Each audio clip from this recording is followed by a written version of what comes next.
You're listening to the We Are Libertarians Network. Find more great shows like this at wearelibertarians.com. Welcome to We Are Libertarians. This is another edition of The Swamp Explained, where we get together with our good friend Rob Quartel, who's a 45-year fly on the wall in Washington, D.C., and Rob has worked for Republican presidential campaigns like George H.W. Bush and Gerald Ford. He's worked for government agencies like the EPA and has been confirmed by the Senate to the U.S. Federal Maritime Commission. He's also been a candidate for Congress and Senate, and he spent years working in the private technology sector working with startup companies. Now, given his experience and his iconoclastic viewpoints, Rob gives us great insight into the swamp and what makes up our nation's capital. And, it's been 2 weeks since Ruth Bader Ginsburg passed away. It's been 6 days since the taxes kerfuffle. It's been 4 or 5 days since the white supremacy debate stuff. We'll talk about some of that, but I mean, it's like lower on the list now. It's every day, Rob, is a new news cycle by the end of the day. Well, which of those is the October surprise? I don't. And the Hollywood Access tape, and then was the October 7th, and then the WikiLeaks stuff was October 8th. So Bush at the DUI was 4 or 5 days before the election. Like we're not done. There's 30 days till the election. We're nowhere near done. I think that's right. But we've had a lot of surprises in the last 2 weeks, including the president. Of course, now that's not a surprise. This is the least surprising outcome. I mean, they've been fairly reckless just to kind of document some of the recklessness that's been taking place. You know, they had the big Rose Garden event, no masks, where Coney Barrett was announced, and that allegedly is where this all kind of entered the White House inner circles. Then they go to the debate, and the family, even though it was in the rules, the family all declined to wear masks. You have coming back from on Wednesday from a rally in Minnesota, Hope Hicks starts feeling symptomatic, and they quarantine her. She tests positive the next morning. Trump completely ignores that he's been exposed and goes to a fundraiser with 50 people where some of these donations are $250,000. Those 50 people are freaking out. It's just a continual, like, Donald Trump is 74, overweight, doesn't take good care of himself. Like he takes an aspirin every day. Like, there's a sense of invincibility, and it was never going to happen to us that has caught up with them. It's interesting. I read an article somewhere, I can't remember, in the last 2 or 3 days, that when he was a kid, they went to a church that was run by Norman Vincent Peale. And he was, I mean, I'm paraphrasing, but it's things are always better than they seem, and you can make things better by starting to believe they're better. I mean, I'm not giving him his due purpose, but he was essentially an optimist. Right. And we tend to, I'd never read that or heard that anywhere. And we tend to assume everything about Trump is Machiavellian or ignorant or something else. But, it may well be, there may be a grain of truth in that, in his upbringing. And, some religions seem a little darker and than others. But Peale was a very optimistic, glasses half full kind of guy. And of course, I remember George H.W. Bush, from the beginning, first time I ever met him, it was, I believe, some people believe the glass is half empty. I believe the glass is half full. And of course, you would hope that would be tempered by some rational activities outside of it. But you get a little hint of that in his conversations. When you control fate through the force of your will, in his mindset, nothing can touch you. Yeah, but I doubt anyone's surprised, and it is irresponsible, and it's not just personally irresponsible, but it has an impact, of course, on the whole governance of the United States, and everybody's in a tizzy, and we really, to this, obviously we all hope he gets well and he has a mild case, and Melania too, but you have no idea where this disease will go.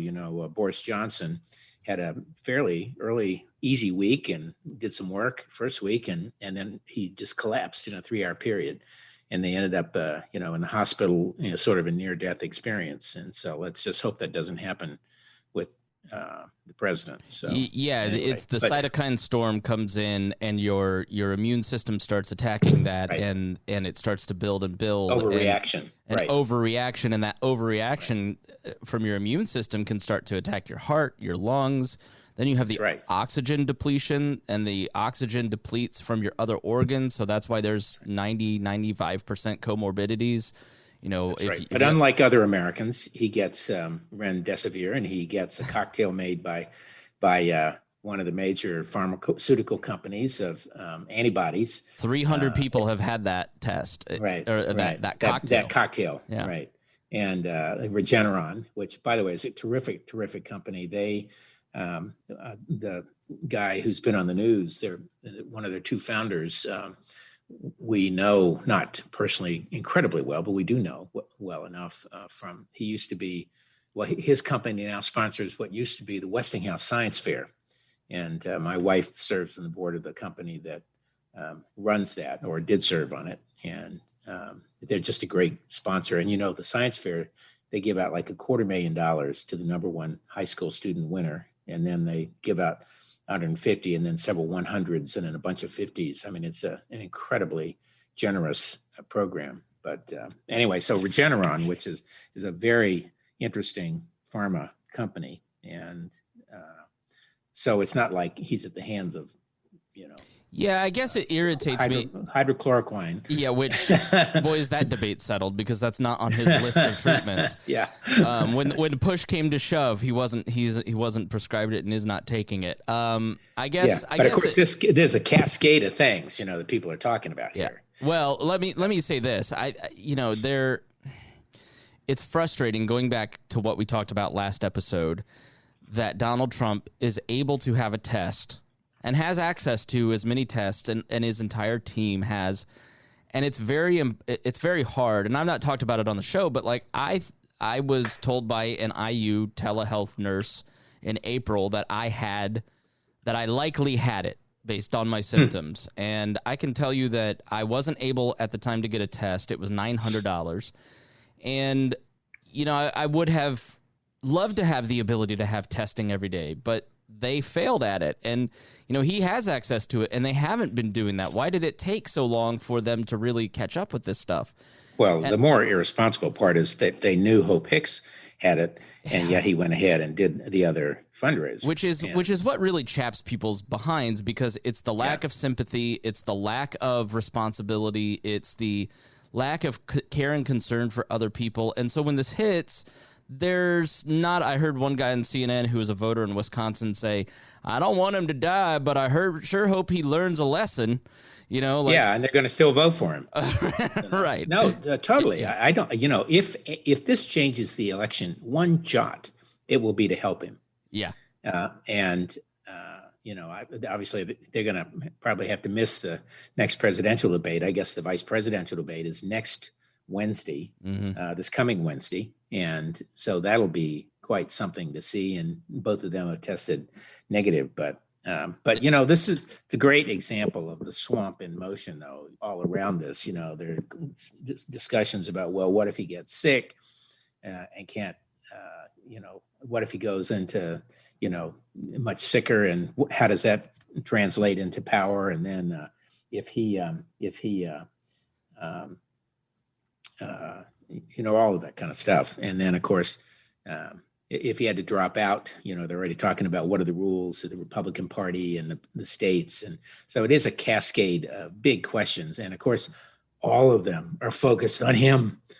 So, as he likes to dominate the media. So there you go. But so in the wake of the Kennedy assassination, we'll jump into the 25th Amendment, because people are probably wondering what happens next. And so after the Kennedy assassination, Indiana Senator Birch Bayh spearheaded one of the 3 amendments that he championed. The third did not make it, which was the something to do with women's equality. You may remember the name of it, but ERA. The ERA, yes, great show on Phyllis Schlafly that surrounding that. But essentially, what happens is this has happened 3 times, Reagan in his administration had a cancer surgery and was under anesthesia, and he signs a letter to the Senate Pro Tem and the House Speaker saying the vice president's in charge, and then he takes that power back with a second Except letter. Al Haig said he was in charge. Well, that was the shooting, and so they didn't invoke it then.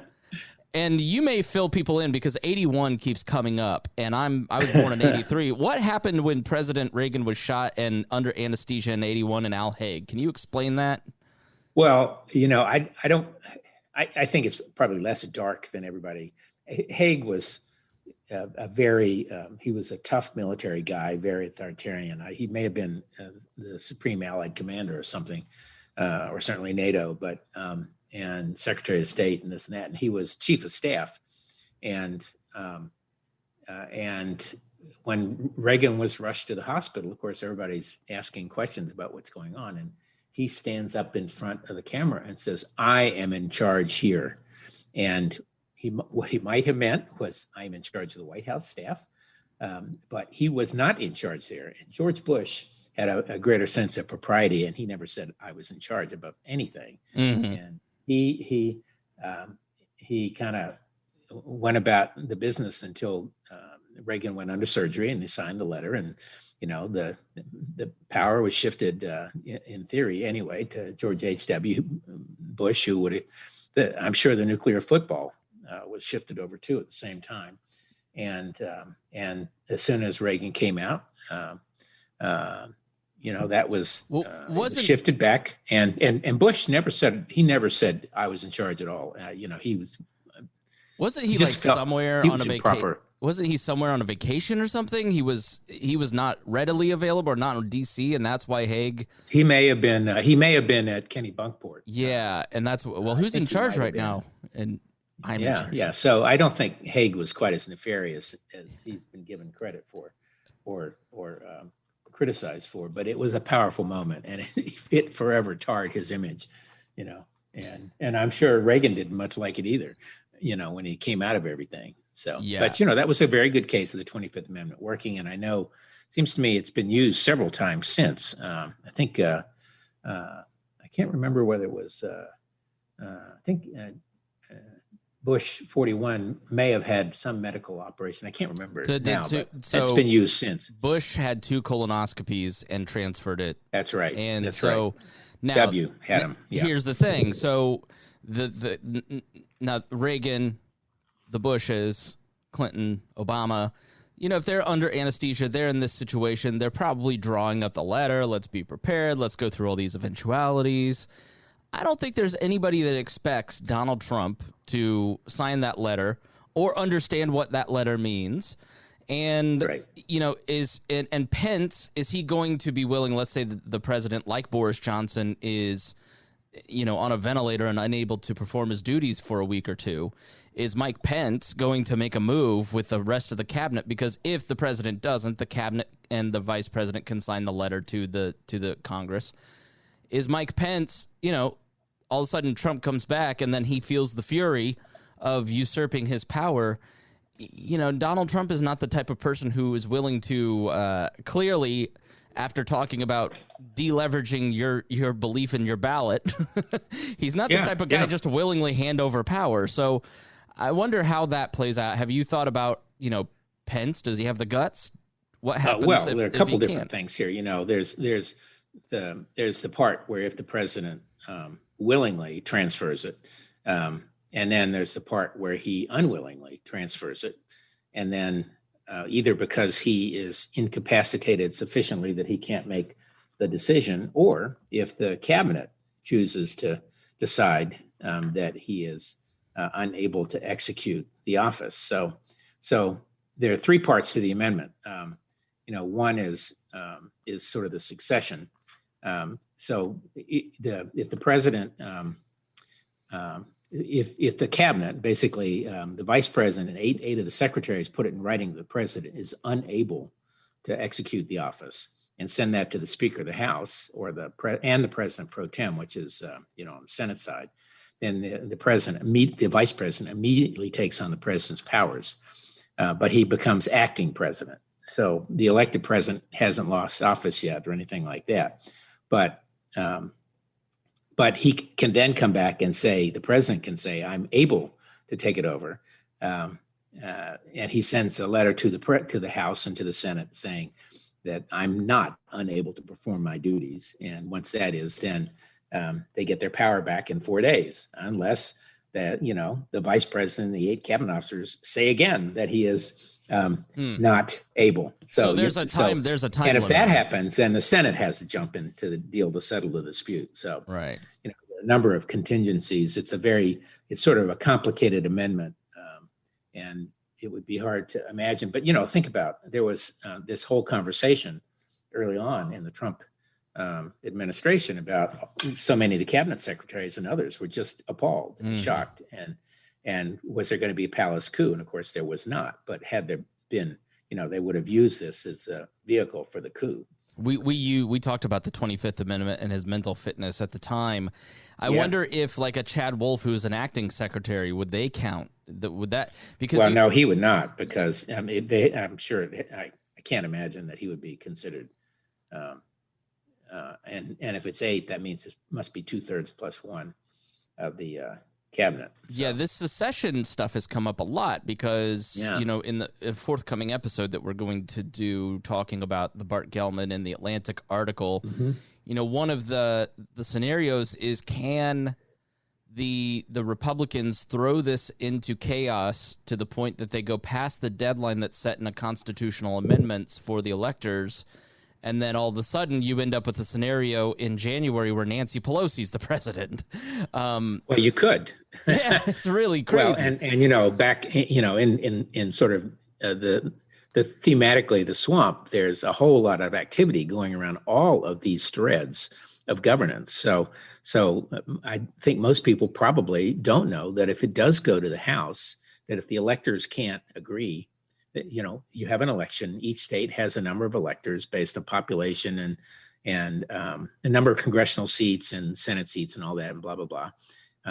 And if they cannot agree, and that is up in December, mid to late December is when they meet. So, for instance, if Pennsylvania is really tight, they cast out, the ballots are all fake, so we need the Trump electors, but the Biden electors have been seated because they properly won according to the certified election. But now you've got 40 people instead of 20 that are electors from Pennsylvania, and then all of a sudden, now what do you do?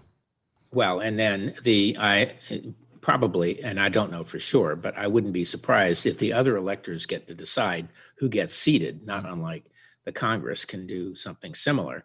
But we will be having a lot of these fights in courts, and of course that's why the administration wants to have the 9th Justice, Amy Coney Barrett, in place, because they're just assuming that she will vote with them. I don't think that's a natural assumption. There have been other instances where I think the true conservative point of view would not be what they're assuming. But in any case, let's say the electors, for all the various reasons, can't reach an agreement. Then it goes to the House, and everybody sort of assume. Well, by the way, on the electors, people need to be aware that more states are now splitting the electors in any case based on proportionate vote.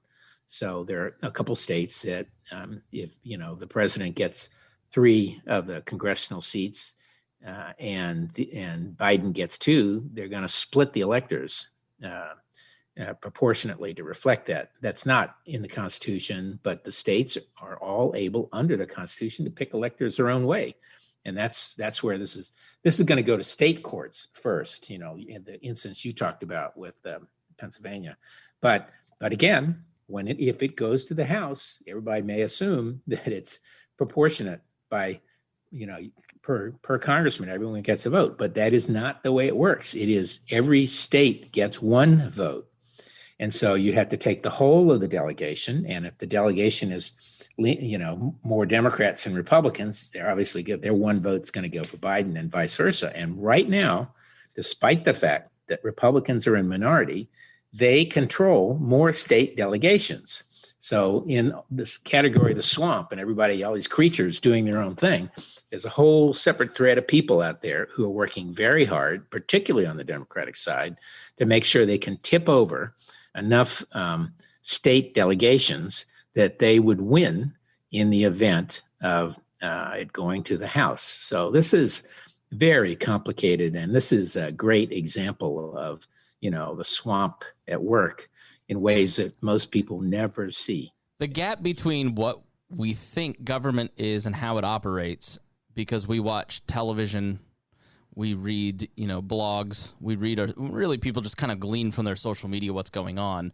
That is so far disconnected from how things work. The legality, the legal struggles that we've just covered in the first 20 minutes here, each one of like the Supreme Court, for instance, I think people glean off of social media that, of course, we've got 6 justices and they've got 3, so these 6 justices are going to go our way. But in the legal system, in law, like we said last time, there's no guarantee that, Coney Barrett will recuse herself, Justice Thomas will be with you, but Kavanaugh, Alito, and Roberts vote against Trump. I think people think that they're guaranteed votes and they're rooting for this Supreme Court nomination like it's a team sport, and it's not in the law. That's right. You look at Texas, for instance, and really the voting stuff illustrates a lot of this. Wisconsin, Pennsylvania, Florida, Texas, you've got all these lawsuits by the Republican Party trying to use the law and existing case law to erode the ability for people to vote, because they think that if more people vote, it helps the Democrats. So you've got Texas Governor Abbott, Republican, limiting the amount of ballot drop-offs to 1 per county. Well, there's there's counties that are huge. Yeah, Travis County with Austin, all of Austin. Yeah. I mean, it's insane. Yeah, well, and I do think that's actually deliberate. I think that's it does remind me of, it's a different topic. Sometime we can talk about it. Black Lives Matter. I personally do not believe we are an inherently racist society, but I do think there are many things which play out racially that are in the law, which we're not aware of, some of which are deliberate and some of which are not. For example, the real estate law in New York, that basically taxed black properties but black neighborhoods more heavily than white neighborhoods. That's clearly a bias, but what they're doing in Texas, in my opinion, is absolutely intended to reduce the vote of Latinos and other minorities in Texas. And who has a car to drive to the box, and who doesn't have a car to drive to the box? Totally. It's a kind of poll tax in its own way. Yeah. Which has been outlawed, as we well know, in the Constitution. But there's so many things in this cascade. So, there's what happens if Trump drops out, in terms of the government itself. Then there's the whole election. What happens there? Well, the Republican National Committee, it doesn't just pass to Pence. The Republican National Committee would have to meet, and that is proportionate, and vote on who would represent who would be the nominee of the party. And then, of course, they got to try to figure out somehow to get it on the ballot in all these states. And each state has its own ballot procedures and printing. And we started absentee voting how many weeks ago now? It's been 10 days, a week and a half, 2 weeks ago. So let me read something from The Atlantic. Rules exist for what could come next, but they won't prevent total chaos. This is by a guy who wrote, the author of this article wrote a book on the 25th Amendment and wrote this article on what happens next. So he writes, there's no real possibility of delaying the election that would require legislation from the House, the Senate, and the President agreeing quickly on new dates. So that's out. It's too late to reprint the ballots. Not only have millions of people voted already, but the process of printing and distributing is simply too time-consuming, and I'd also add too expensive. The law recognizes that at a certain point the ballots say what they say, even if they're no longer accurate. It would be crucial for the party replacing a candidate to broadcast its choice to the public with speed and clarity. And so, as perhaps more important, the party would need to coordinate its electoral college designees, the people who cast the actual electoral vote. So they'd have to whip all those delegates to vote for Pence, let's say, so it goes to the parties. So the DNC or the RNC calls They select the candidate. They say they publicly declare this is our candidate. Then you basically have to hope that people vote for that candidate, and then the Electoral College votes for that. So all the people want to abolish the Electoral College. This is another example of that check and balance on shenanigans. And that's right. That people need to be aware of. Let's say Trump tries to steal the election, or something happens and Pence is the ballot, and it's another layer of protection for the public. You get rid of the Electoral College. It's a great example of why direct election is problematic. Yes. Yeah. No, I agree. But so you get the party thing, and then of course there are all the other effects. The cascade, which we sort of talked about in other things here. Two of the senators who are key on the House, the Senate Judiciary Committee, which is going to review the Supreme Court nominee and recommend her to the full Senate, have COVID. Yeah. And they were going to start hearings in the next 2 weeks. Well, they can't do that if they're under the weather. Maybe they'll be fine. Maybe be a mild case. They could certainly participate in that sense. But of course, as someone pointed out in, I think, the Washington Post this morning, McConnell, the Senate Majority Leader, doesn't have to have a committee recommendation. He can just send it to the floor if he wants. Yep. And that would be procedurally bad, but he said today they're going to do a Zoom hearing, which yeah. And then Chuck Schumer tweeted out, it is irresponsible and dangerous to move forward with a hearing, and there is absolutely no good reason to do so. So you've now got 3 senators, 2 of which are on the Judicial Committee, based on your reckless behavior, that are every senator that falls is another 2 to 3 week delay on this. And It's their fault, but they're going to blame the Democrats, and everybody will go along with it. And they've now put Amy Coney Barrett's nomination at risk. Let's say Biden wins and they try to approve her during a lame duck session. That makes the legitimacy crisis even worse. Yeah. But I think if we were to predict, I think let me make one prediction. If something did happen to Trump and he couldn't be on the ballot, or he were to die, or he be incapacitated in some way, I'm not sure that there wouldn't be a fight over the nominee, because there are some very aggressive senators out there, including Rubio and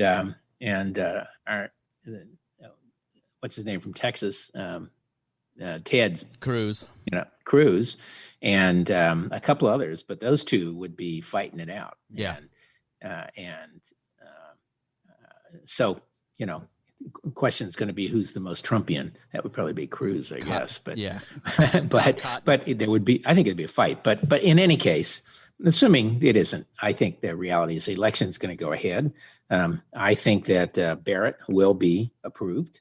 I do think I don't think the hypocrisy argument has had much sway, because frankly, most Americans think all politicians are hypocrites. So exhibiting a little more hypocritical behavior doesn't make them any more hypocritical than they were before. Right. So, and the reality, part of me thinks the Democrats should be playing the card that, it was perfectly legal on Constitution for Obama to nominate Merrick Garland, and it's perfectly legal, unfortunately, for Trump to nominate Barrett, because they're president, and Obama was president. What the Republicans did was bad and evil, and the Democrats can't do anything other than ask questions. So there's some aspect of me which thinks they should just take the position that what the Republicans did under Obama was wrong,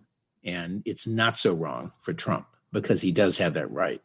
And no one could possibly expect Trump to step back, even if he loses and Barrett is not confirmed by that point. I fully don't expect he would ever step back. He was totally right in the debate when he goes, "You guys would do it too." Yeah, totally, completely. So anyway, it's kind of crazy. What can happen next, right? So, and of course, the taxes just sort of went over people's heads. Oh, yeah. Jonah Goldberg tweeted out, he goes, "Next weekend, you will look back on this weekend with fond memories of how peaceful and calm it was," or something along that line. That's right. Yeah. And again, I don't think the tax thing bothers anybody. Really? I think that Trump should have done a better job of talking about it. I think one of his better lines that got eaten up there was, "You wrote the laws, Joe," and that happens to be true. That he was certainly one who voted for them, and anyone and frankly, what he should have said was, if you were a business guy, had ever run a business, Joe, you would know that sometimes you have losses and sometimes you have earnings, and the two get offset against each other. But anyway, he didn't, and he's not one for great explanations. But I think it didn't change one vote anywhere. And yeah, the taxes thing, I think. So the New York Times article that was the quote unquote bombshell article basically said at one point that he was the greatest tax deductor in American history, or like in one year he had written off more than any other American, which ever, which, there's part of me goes, nice. And then the other side, yeah, right. The other side goes, when you continually advocate and excuse a person working in the gray area, eventually that isn't a good look, because it just looks like you're allowing criminality. And there's nothing so far that anybody's claimed is criminal, but it does show it did give me another dimension to Trump, in that the amount of debt that he has, the amount of personal guarantees that are coming due, the amount of people that he owes that are unnamed, it almost gave a sense of, okay, now all these stories are sort of fitting together, that Trump has to maintain the office, because if he leaves the office, he's going to have all these investigations, he's going to have all these $100 million back tax payments, he's using the White House travel office essentially as guaranteed room nights. In the tax returns, you see the revenue to the hotels and golf courses every year he's president drop dramatically because the brand has been damaged. And so for him, it's less about some grand vision of what he wants to do for America in a second term, but more political and financial preservation in winning the office. And I don't think that that's necessarily a winning message for people. Well, I think your analysis is correct, that he feels he would fundamentally be safer in the presidency, and I suspect this has cost him an awful lot of money. It's a sort of a Potemkin's village of financial genius, but he could have gone for a long time, never having moved to Washington with that, and played with an awful lot of money, and never been the target of any investigation, serious investigation. Yeah, sorry to cut you off, but it sort of validates the rumor that he just did this in 2015, 2016. The Apprentice was ending. He had made $606 million on it. He needed to gin up. He had just bought all these properties, and he wanted to gin up the brand a little bit, create a little national presence. But he never thought he'd win. And never thought it would undermine the brand. But it's the worst business decision I think he where made. he's gonna, but where he has created a brand, and I heard I was on a Doug Brinkley, who's the famous presidential historian, I'm on the humanities board at Rice University, where I went as an undergrad, and Brinkley is a professor there, and he was talking about this. He pointed out that if he loses, he may be chased to the ends of the earth with these lawsuits and tax suits and everything else. And kind of the question that was raised was, is that a good thing? And he reminded everyone that, of course, after Nixon resigned, and there were cries for his further incarceration and chopping him into teeny little bits and everything else, Ford, after I think 2 or 3 days, decided to pardon him. Yeah. And he knew at the time that it would have huge political implications for him, Ford. But as he said, it was time to heal the wounds of the nation. And I think one big question would be, if Biden were to win, and again, I am not predicting that. Everybody will get my last prediction the week before they would do a show right before the election.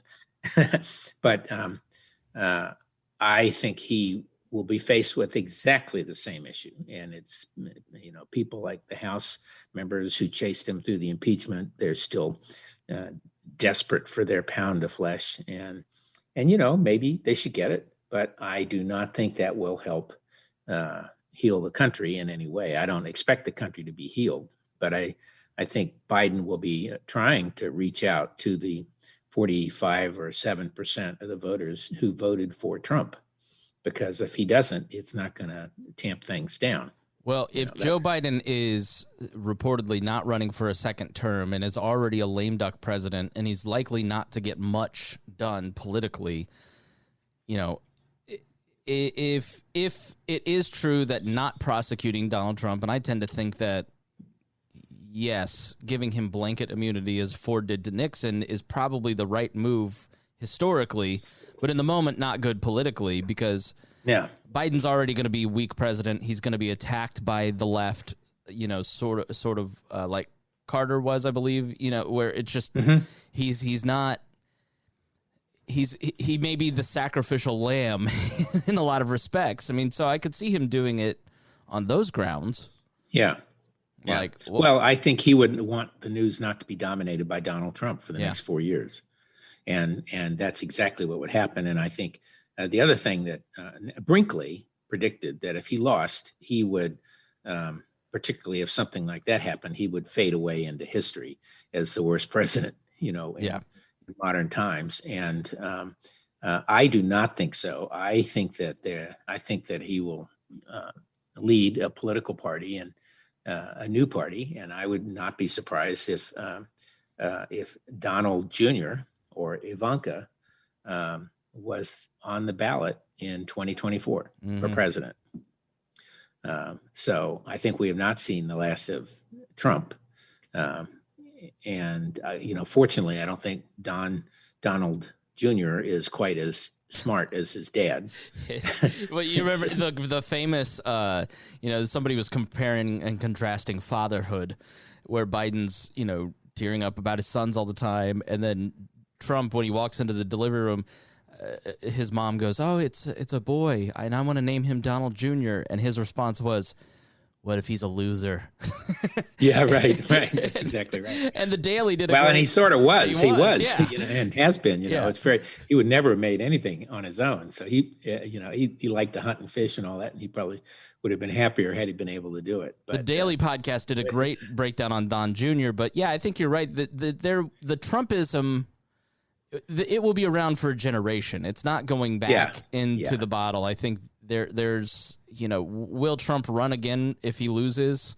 Probably, but I don't think that he'd even make it through the primary. I think if he loses, people will be No, I think if he loses, the Republican Party per se is done with him. Yeah, the fundamental question is, can you handle 4 more years of this? And I think if he goes and you break the fever, everybody's going to go, I never want to go back to that. I'll take Ted Cruz. Like, you look at this and you go, oh, I miss George Bush. Even Ted Cruz would have been better. Can you imagine thinking that 4 or 5 years ago? No.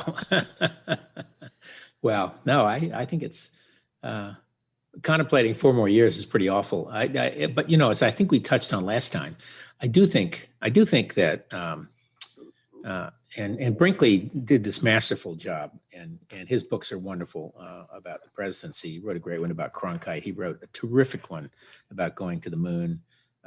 But he went through this sort of the history of presidencies and the rise and fall of populism and all this in a hour and a half conversation with all of us. And this populism is something that is not just going to go away. I mean, the notion somehow the government has gotten to a size that it's not solving a bunch of problems. And so, Obama sort of promised to break some China, but didn't break a lot, and sort of was sucked into the swamp and the Democratic side of the left, left of center side of the swamp, and the institutions that have been here forever. And, I've spoken before about the George Bush was being accused of being a one-worlder because he was a member of the Council on Foreign Relations and the Trilateral Commission, whatever one-worlder happens to be. But I do think that there are just many institutions that were and have been ripe for change. And the one that, of course, that caused the biggest stir initially was Trump's answers on NATO. And well, NATO has existed virtually unchanged since the end of the last World War. So that's a long time. And it was ripe to be broken. And I think the relationship with China and all of us have known how bad it is underneath, and that they seem to have the tactical advantage, and breaking that is probably fine. That's a good thing. And, you can go down this list of organizations, institutions, and Trump is certainly not the first guy to use executive power, overuse it. Obama was rebuffed by the courts at the end of his term on the coal regs. He basically issued the coal regs by fiat, and the court in the end said that was an abuse of executive power. And the left of center folks tend to forget that. And Trump has carried it enough to an extreme that I do think there will be, after the election, no matter who wins, there'll be a movement to restrict, or let's just say bring the powers of the Congress back to where they should be, and the powers of the president back to where they should be. And they were supposed to be in more balance. Now, whether that makes sense in a world like ours is an entirely different question. It's not clear to me that you want a president so hamstrung that he can't react to threats, immediately. And I don't think people are seriously talking about that, but they need more reporting functions and all that. So I think what at the end of this, if Biden were to win, he would have a great opportunity to reset the clock on a whole bunch of institutions and things that we take for granted. Our international relations have been ripe for resetting. And they've not really ever had a kind of an overhaul since the fall of the Berlin Wall under Bush 1. And so he's going to be handed all this. We see it as damage, but he's going to be handed basically an open field with a bunch of China on it to run, if he became president. And now he's never been right, in my opinion, on almost any foreign policy. That's my point. That's what I was going to say, is that when you examine his foreign policy, just instincts, it's everything. Yeah. Everything is the opposite of what has worked over 40 years. And this is the crazy thing about sort of the right's embrace of Trump and not understanding the long-term damage to their own interests. You see this with something like the census. All the libertarians and conservatives don't want to do the census because of, QAnon conspiracies or whatever. Well, all you're going to do is reapportion more Democratic House seats in blue states. You have Donald Trump doing, we don't like China, so you withdraw from TPP, which was a fundamental safeguard against China. It was trying to draw business away from China towards Vietnam and Taiwan. With Trump not filling the government, you're now going to have Biden fill out all of these generational bureaucratic seats with a bunch of people from the Center for American Progress. The long-term institutional damage that Donald Trump has done for the right, because people are so fed up with them, hurts the right. And it's seen as some sort of bizarre win that he's like, he has been great in terms of foreign policy, for instance. He put the nail in the coffin, I think, in the idea that we should be intervening in other nations. And I think that it was already drawing down under Obama, but Donald Trump forced the right to take a look at their own beliefs about it, to the point where like a Jonah Goldberg is going, I was wrong about Iraq. I was wrong about all this, So Donald Trump has been really positive in some ways, but to the long-term interest of people on the right, he's done a lot of damage. And it's really sort of interesting to watch people do things that are counter to their own interests. Well, I do think that a lot of what he's done is very reflective of what the public actually feels. Yeah, right. And that is counter to what the so-called experts would recommend. So TPP, was, I certainly thought it was a great idea, and I agree with your analysis. And I had friends working on it inside the Obama administration, and it was bipartisan. But I suspect it would not have dealt with the core issues in China, which is that it simply flouts the rules. Yeah. And we allow it to do that inside an international organization where we all have to follow the rules. And because we are who we are, we do. So the fact that Trump has broken that is probably a good thing. You mentioned the wars. Well, Americans historically hate wars. Yet we have become more and more, you've heard the phrase, the world's policeman. And we really, first of all, it's a massive resource drain. And second of all, it's a political, it really reduces our flexibility politically. It's not to say we should become isolationists, but we need to choose our battles more carefully. And I think he's upended that. And again, I'm on the Council on Foreign Relations, as I've said. And so everybody's wringing their hands because we're pulling out of Iraq and this and that. And we don't have soldiers. We're not going to have them in Europe. And you think about it. Do the soldiers really create any resistance for the Russians crossing into France or Poland or anything else anymore? A small group, a group of 1,000 Americans would be enough to create a political resistance. He's totally right on that. And why are we paying so much more in the United Nations and NATO? He's right on all that stuff. Well, I frankly would love to see the United Nations become an actual forum. I think the promise of that it's always promises, never action. So it would be great if countries actually believed that they could talk out their problems. But, frankly, most of them don't want to do it in public in any case.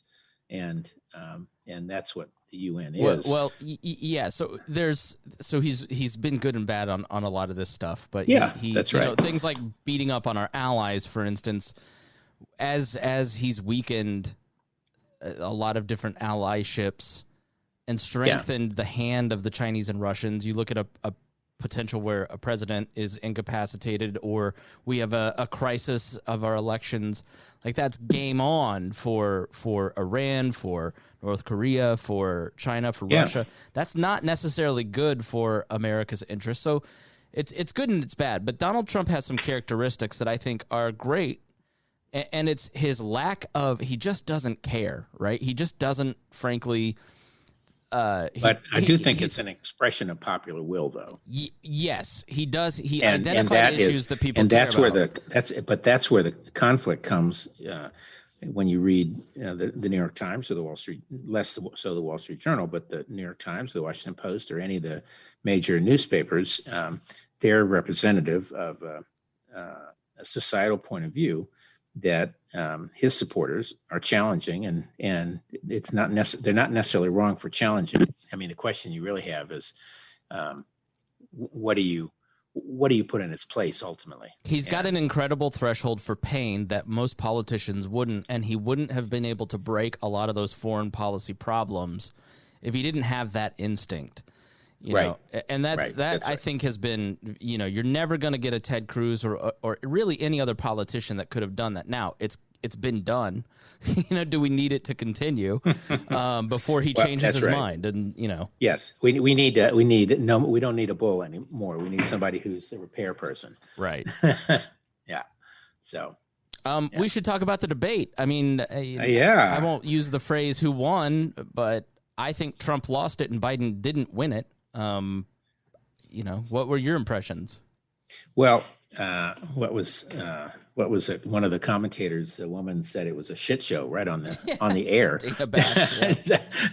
I didn't see all of it, frankly. I saw the last 25 minutes, and I thought to myself, "Thank God it's ending." And I'm not sorry I missed the first part. And of course, the reporting is. I think largely people believe Trump lost it, but there are a few people who think he did exactly what he needed to do against Biden, which was to show that he's the man in charge. He's the alpha male in this group, and that's what appeals to a lot of supporters. So yeah, he got which is totally undermined by now having COVID, but he wanted to rattle Biden, get his Irish up, and he got it. And you noticed if you watch the debate, after he gets Biden to say "shut the hell up, man," he kind of stops with a lot of the interruptions. But Trump early on in the debate looked in command of the facts, and I even remember thinking, "Wow, this is the most articulate and fact-filled version of Donald Trump I've ever seen," and I was impressed. And then he started the bad behavior, and it totally turned me off. And there were times where that constant talking, Biden didn't look in command of the facts. He did look confused at certain points. He didn't do well. He did look tired. And if Donald Trump had shut up and gotten out of his own way, that would have come through, but he had to bully and piss Chris Wallace off. And I mean, they broke poor Chris. He started, like at one point, started screaming. So I look at it and I go, again, just like with COVID and Coney Barrett and what we said earlier, he just can't help himself and get out of his own way. I read a fair amount of the quotes from the early part of the debate, which I missed. That I missed watching visually. And I actually had a similar reaction to what you just said, which is that I was surprised at how articulate some of these things were. Yeah. Now, he also had one passage there, and I can't quote it exactly, but we've talked about this before, which is that he said, my election has never been accepted by the left. First Hillary, then everybody else, and all of these things. He said, the day after the election, they already were trying to impeach me before I was sworn in. Yeah. And all this stuff has, I think it is true that, and this is the swamp, the intelligentsia, the establishment, whatever you want to call it. And immediately shocked, surprised, and reacting. And the Republicans did some of that to Obama, but it wasn't quite as overt most of the time. It was just, we want to unelect him, come the next election, and Republicans lost on that. But so I think Trump feels and felt that he has been under attack since before he even moved into the White House, and that will certainly color your reactions to everything. But I like you, I thought a number of the answers early on were pretty articulate. I don't think the parts I saw made Biden look so, weak. Although, what I was seeing live later were all the excerpts that the left of center media, right, as opposed to the right of center media wanted me to see. Right. And I can't stand watching Fox. I probably should be going back to it right now just to see how they report the same thing. But yeah, the reality is Biden had some good moments. He had, I thought when there were reports out that Trump wanted to attack Bo's military service, and right, Biden went on the offensive and talked about that to lure him into talking about it, and Trump took the bait and talked about Hunter instead. But it just made him look really insensitive. And then there were, for all the talk about Wallace set Donald Trump up, like there were plenty of times where on the white supremacy question, Wallace moved on and didn't let the president hang himself. And if Wallace really wanted to screw him, he could have just shut up. Wallace really, who was in an unfortunate position and is taking way more criticism than he deserves. Yeah, I agree. And just sounded downright defeated the next day. Well, so the next one, it's going to be interesting. There's all this hand wringing about, can they be in two separate rooms? Well, what people don't remember, not many of us alive, but the Nixon Kennedy debates, one of those was from two separate studios. Right. Yeah, you're right. So it would certainly not be the first time, and it would be interesting.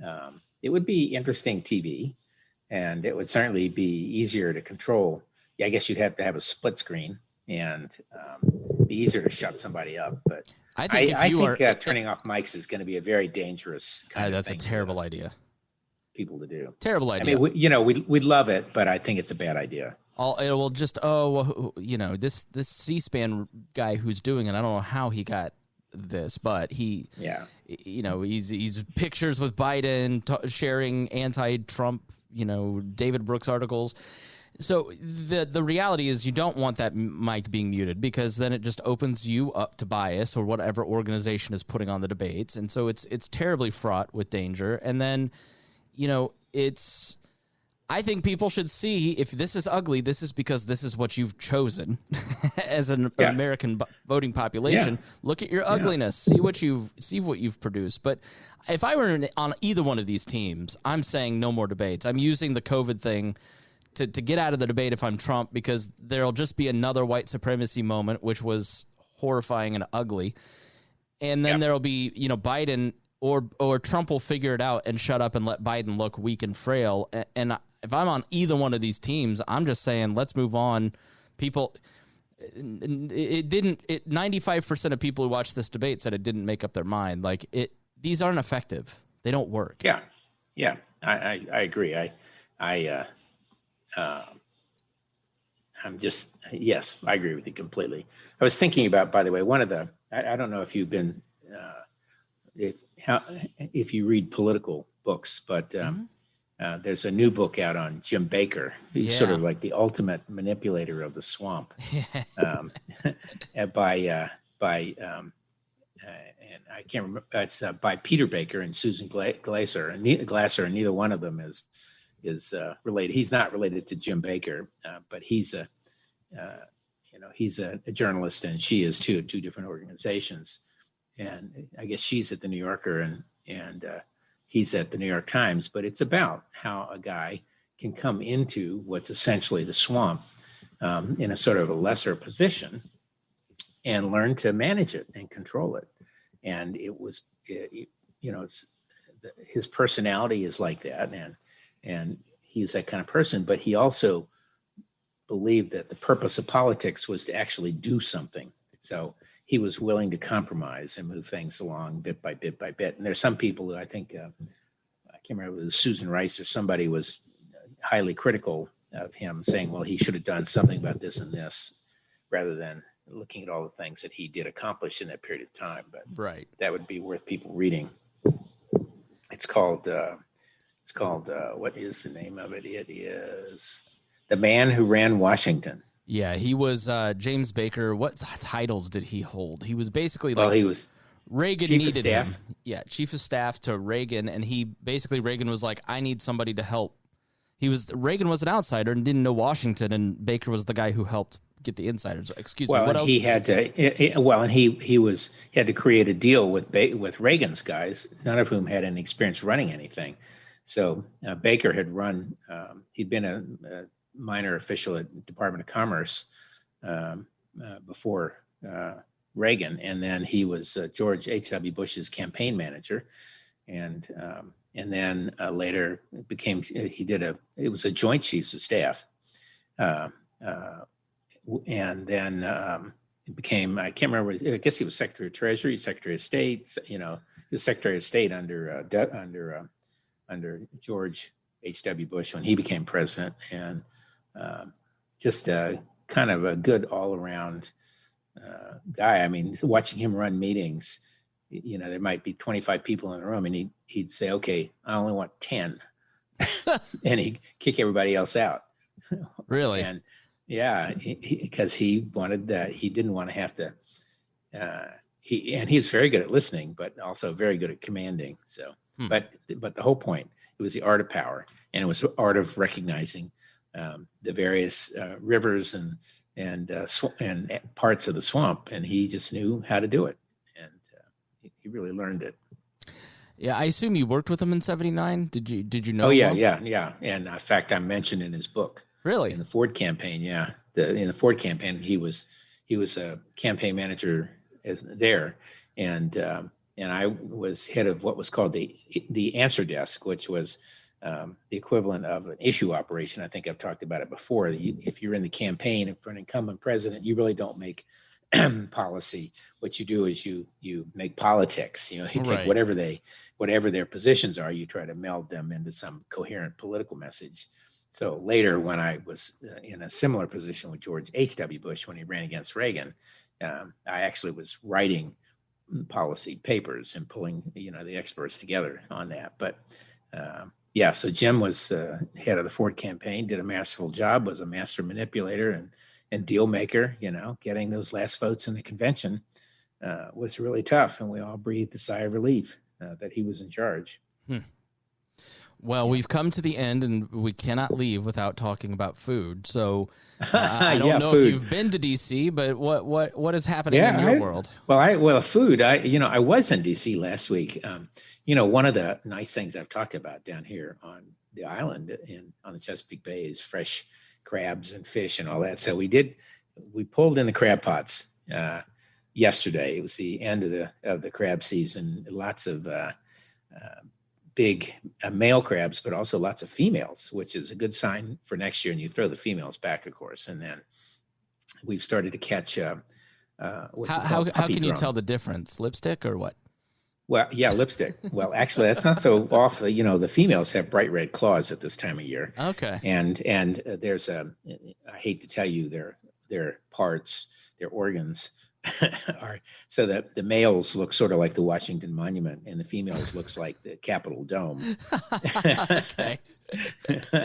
And that's all I'll say. You never know what you're going to learn on this show. Right. And then, we've been catching puppy drum. Finally, fishing's been terrible, but we were in DC last week. It was the first time my wife had been back since the 1st of March. And in our neighborhood, one restaurant, Chloe, which I've talked about before, is one of our favorites, is doing very well. It was as full as they can be at half capacity, and others just were not. And it was sad. So, RIS, which is one we invested in down in the West End, which is very good. But I think we were there with two of our friends, and that was about it. And then, so the restaurant scene is not come back, and the streets are pretty deserted downtown. The hotels are closed. DC is a tourist town. Its budget is off by $300+ million this year, and that's largely because they've lost all the revenue from restaurants and hotels and tourism. So, but a couple of restaurants have opened in this, including one new pizza place that's supposed to be terrific Chicago-style pizza. So maybe on my next trip, I will do that, and then. Come the middle of October, we are traveling. We're taking a slow drive to Dallas to visit our daughter and granddaughter and husband. And we're going to hit Asheville for a couple days, and Memphis, and maybe Tulsa, although I point out that that's a hot spot, and then down to Bentonville, and then to Dallas by car, and then probably to Austin for a couple days, and then the wine country of Texas. So hopefully I'll have something to report right before the election about Texas wine, and some of which is okay. I wouldn't go beyond okay. So that's the food scene. Well, Rob, thank you so much for joining me. It's always great to talk to you, and I'm sure between now and 2 weeks from now, 1,800 different things will have happened. Absolutely. The next October surprise. It's great to chat. All right. Thanks, Rob. We'll talk to you soon. Thank you to everybody for listening.